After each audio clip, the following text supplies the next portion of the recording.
पहुंचे दिया श्रीसंत एकदम निशाने पे और उम्मीद है भारत की सातवें आसमान अपने रन की शुरुआत करते हुए श्रीसंत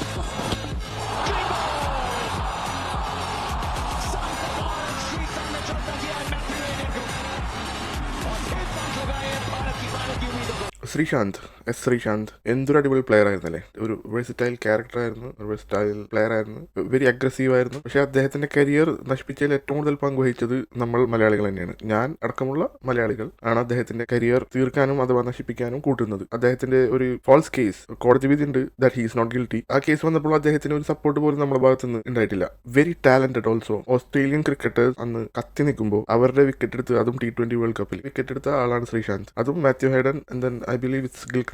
അങ്ങനെ നിരവധി എക്സാമ്പിൾ ഉണ്ട് to show how good play he was. നമ്മൾ അദ്ദേഹത്തെ അഹങ്കാരി എന്ന് വിളിച്ചു, വേറെ പല കാര്യങ്ങൾ അദ്ദേഹത്തെ വിളിച്ചു. അദ്ദേഹത്തിന് ഒരു സപ്പോർട്ട് നൽകാതെ അദ്ദേഹം he's A victim of his own people. ഇന്നിപ്പോ എല്ലാവരും കോഹ്ലിനെയൊക്കെ പ്രൈസ് ചെയ്യുന്നു. വിരാട് കോഹ്ലി ഭയങ്കര അഗ്രസീവാണ്. കോഹ്ലിയൊക്കെ വരുന്നതിന് എത്രയോ മുമ്പ് ശ്രീശാന്ത് ഉണ്ടായിരുന്നു. Aggressive personality.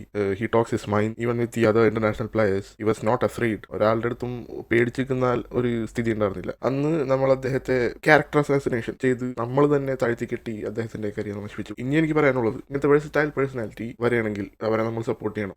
If he or she is talented, that's it.